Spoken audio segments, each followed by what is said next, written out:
Assalamualaikum warahmatullahi wabarakatuh. Perkenalkan, nama saya Nadia Zima. Saya dari kelas M02 dengan NIM 210407502048. Nah, di video kali ini saya akan menjelaskan beberapa materi yang terkait pada mata kuliah Pendidikan Kapita Selepta. Hakikat pendidikan.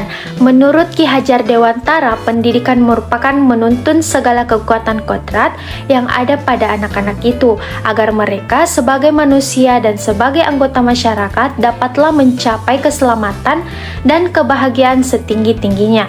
Pendidikan adalah usaha secara sengaja dari orang dewasa untuk meningkatkan kedewasaan anak yang selalu diartikan mampu menimbulkan tanggung jawab moral dari segala perbuatannya.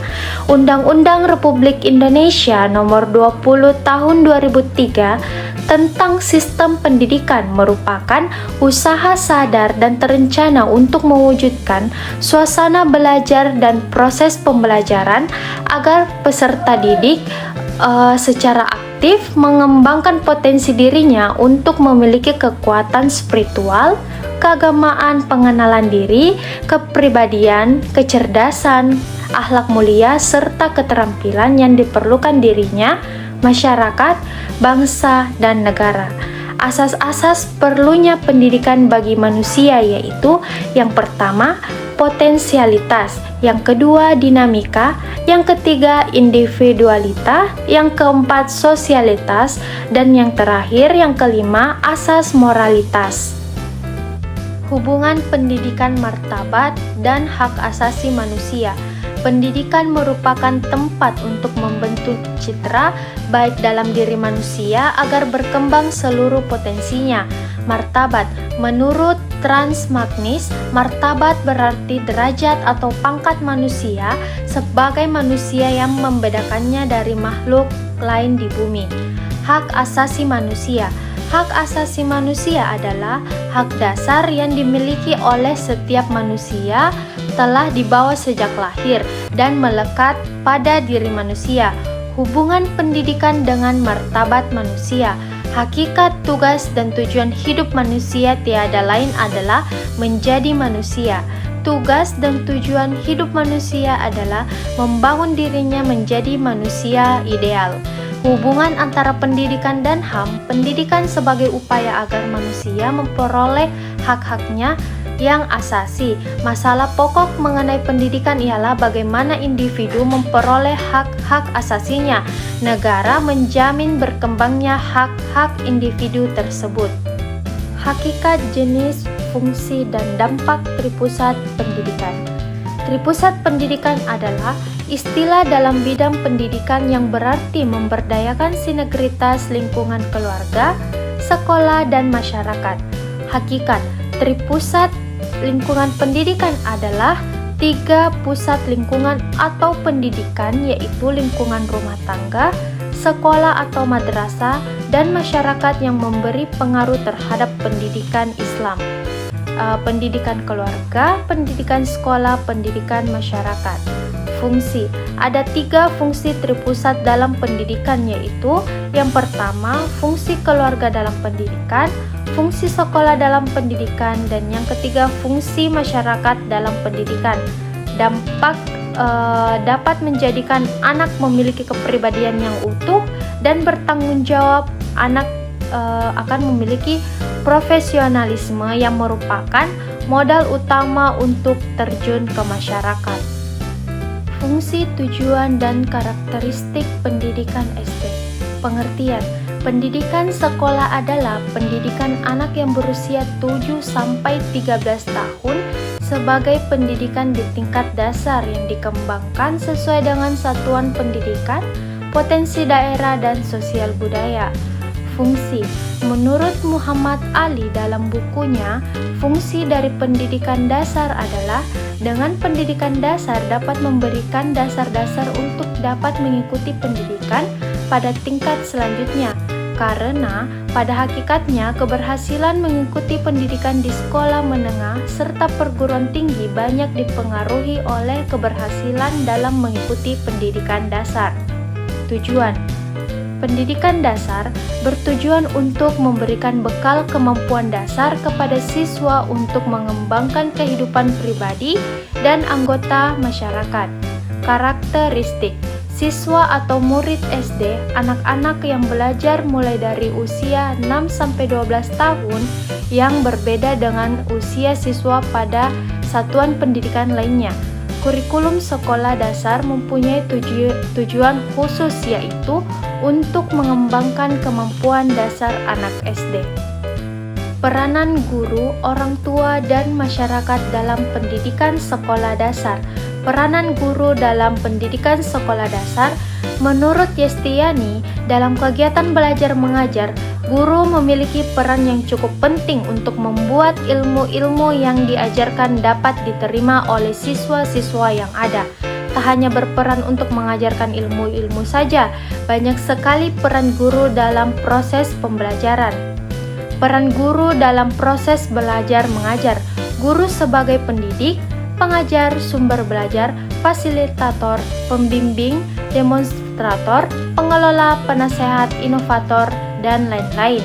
Peranan orang tua dalam pendidikan sekolah dasar: yang pertama, pembiasaan dalam keluarga; yang kedua, menciptakan lingkungan yang aman, nyaman, dan menyenangkan; yang ketiga, mencegah dan menanggulangi kekerasan pada anak. Peranan masyarakat dalam pendidikan sekolah dasar: mendukung kegiatan belajar, mengajar di sekolah, mengawasi dan mengevaluasi kinerja sekolah, membantu meningkatkan kualitas pendidikan, membantu menciptakan lingkungan pendidikan yang kondusif bagi perkembangan anak-anak. Aturan profesi guru dalam melaksanakan tugas sebagai guru sekolah dasar. Pengertian: kode etik merupakan pola aturan atau tata cara sebagai pedoman berperilaku. Kode etik guru adalah norma atau asas yang harus dijalankan oleh guru di Indonesia sebagai pedoman untuk bersikap dan berperilaku dalam melaksanakan tugas profesinya sebagai pendidik, anggota masyarakat, dan warga negara. Etika, kinerja, dan tugas-tugas dalam aturan profesi guru. Berdasarkan Undang-Undang 1945, pemerintah rakyat Indonesia menetapkan kode etik guru sebagai berikut. Yang pertama, guru berbakti membimbing peserta didik untuk membentuk manusia Indonesia seutuhnya yang berjiwa Pancasila. Yang kedua, guru memiliki dan melaksanakan kejujuran profesional. Dan yang ketiga, guru berusaha memperoleh informasi tentang peserta didik sebagai bahan melakukan bimbingan dan pembinaan. Yang keempat, guru menciptakan suasana sekolah sebaik-baiknya yang menjunjung keberhasilan proses belajar mengajar. Tugas guru yang pertama, guru dalam bidang profesi, tugas guru dalam bidang kemanusiaan, dan tugas guru dalam bidang kemasyarakatan. Hakikat pendidikan multikultural di SD. Yang pertama, pengertian. Pendidikan multikultural merupakan suatu rangkaian kepercayaan dan penjelasan yang mengakui dan menilai pentingnya keragaman budaya dan etnis dalam membentuk gaya hidup, pengalaman sosial. Tujuan: yang pertama, perkembangan pribadi; yang kedua, klasifikasi nilai dan sikap; yang ketiga, kompetensi multikultural; yang keempat, hidup berdampingan secara damai; yang ketiga, dasar pendidikan multikultural. Yang pertama, ide dan kesadaran akan penting keragaman budaya; yang kedua, gerakan perbaharuan pendidikan; yang ketiga, proses pendidikan; yang keempat, fungsi. Yang pertama, memberikan konsep diri yang jelas; yang kedua, mengenal keberagaman dalam penggunaan bahasa; yang ketiga, membantu memahami pengalaman kelompok etnis dan budaya ditinjau dari sejarahnya. Pengembangan pendidikan karakter di SD. Yang pertama, pengertian.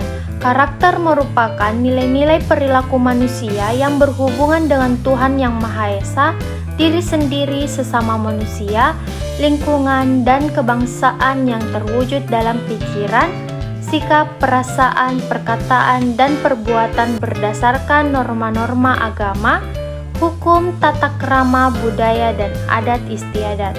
Yang kedua, tujuan.